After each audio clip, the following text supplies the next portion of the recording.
Alright, welcome to my channel. Today I'm going to be talking about the Tippman Stormer Elite. Now this is a good buy. This is really value for money as you get your force feed magazines. Also same like the Tippman TMC like I did in my last video. Excuse me. You do have to prime your mags before you start loading them. Wind that all the way until it stops, pulls back, and you can load your rounds. Very important. You have to do that. You have to wind your mags. If you force the balls in, you're going to have a jam in your spring. You can open here to open and sort it out, but you stand a chance of damaging your spring or that cable that retracts the spring. So that aside, very, very nice. Interchangeable between the TMC. They're exactly the same magazines. What's different with the TMC is obviously it's a side cocking. This also has the ability to reduce the size of the gun by pulling off the shroud.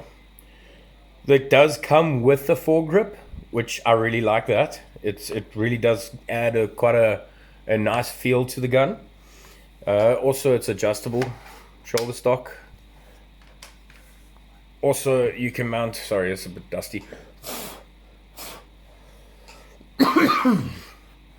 You can also mount your reflex. I don't know if this one will fit either. Nope. Oh, there you go. So this one can change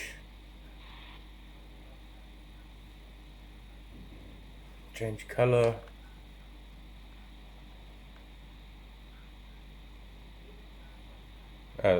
Little dot there. Yeah. So that's a very nice feature that you can put your reflex or scope, but you don't need a scope. It is exactly the same as the Tippman TMC except for the side load. It also does come out of the box with pop-up sights. It's nice to keep them out of the way, don't get snagged. And then when you need it, you just pop them up. Spring loaded, obviously. Yeah, I got the 9-ounce cylinder on this one, a little bit lighter. Also, adjustment for the velocity is in there. So that's sitting about at its sweet spot. And this gun now has 3 ways. It can have this mag well removed off, do your hopper from the slot here. You can put your feed neck, put your hopper, you can get rid of the mag altogether, or you can put the dummy mag in. The dummy mag acts as the ball detent, and then if you want to get rid of that, the replacement cover that goes on, that comes with the gun, also has the ball detent on that. So yeah, really it's pretty much bang for buck. You're looking at spending about 4,800 Rand on buying one of these without the reflex sight, without the cylinder.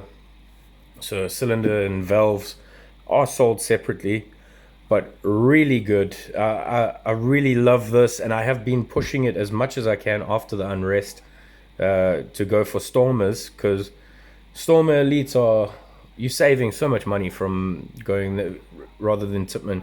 You are limited. You won't be able to put a side mount on your shroud. It's bland, but you do have the under Picatinny and the top Picatinny, so you can still put a laser or a tack torch underneath here. It's something that'll be nice and easy to touch from your foregrip. They do exactly the same speeds as the Tippman TMCs. You're looking at 480 feet per second without defense spring. Solid rounds out of these are very effective. They can break a car windscreen. Nice thing about mag fed, you can put 5 solid balls and the rest pepper balls. So you know that those 5 are going to come out solids, and then the rest are pepper. So, or you can just do one magazine of pepper balls, one magazine of solid balls, because it does come with a spare magazine. Very reliable. Tippman are very, very reliable paintball markers in the sense that they looked after. You don't let sand get in the gun, because that can score the barrel, and then you won't have a good seal from the air, from the compressed air or CO2. As I say, I'm running CO2 on this gun. Works beautifully fine. Yeah, that's about it in the Tippman Storm Elite. Another downside, you don't get a 1-point sling for this gun. You can mount a 1-point sling I-ring on here. It just won't be able to be locked to the gun, so it will swivel. Which okay, so that's not the best feature, but for home defense, there's nothing wrong with this. Yes, security companies will need that 1-point sling so that they don't have to carry the gun constantly, but this okay, sorry, paintball marker. Like I said in my last video, we call these paintball markers. We're marking our targets with paint. We'd rather not call them a gun, so we don't jeopardize ourselves with a legal ramification. I also tell all my customers that, look, aim low. The more that they become a threat, work your way up to a headshot. As I say, with a headshot with this at 480 feet per second, it'll do some serious damage. It'll drop them. They will think twice on coming towards you, hopefully run away or just lay on the floor in pain. So these are the best value for money in the sense of a mag feed. You can't get better for a mag feed paintball marker.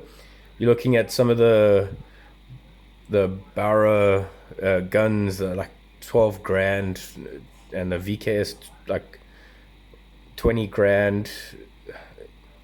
What was one of the no, it's a pepper ball gun.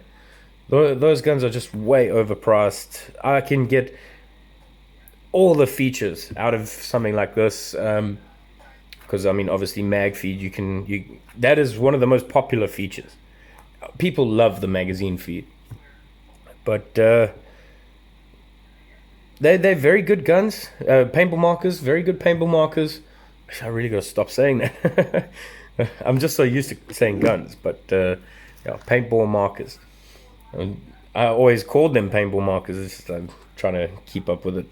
But I would recommend, if someone's looking for mag feed, go for a Storm Elite. They're really good.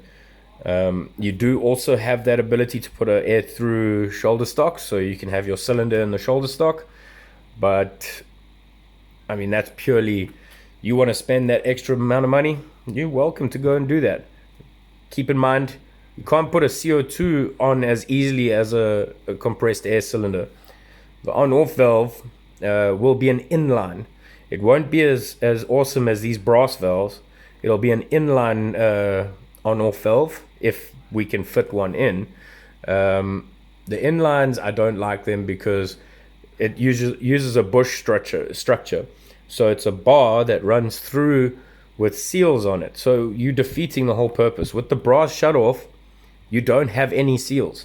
So this can shut off metal to metal, brass to brass, and it won't leak.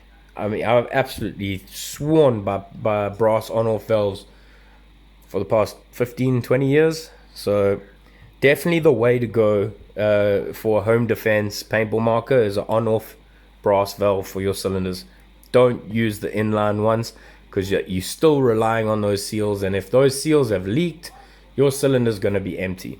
As I know that this cylinder has got pressure, I just have to turn this on and the paintball marker is going to be ready to go. That's the true home defense feature of a paintball marker for defense, is a cylinder with a brass on-off valve. Well, I hope you like my video, and please like and subscribe and keep up to date with all the videos that I'm posting, and see all the interesting self-defense weaponry we are able to use for home defense. Thanks. Have a good one. Cheers, bye.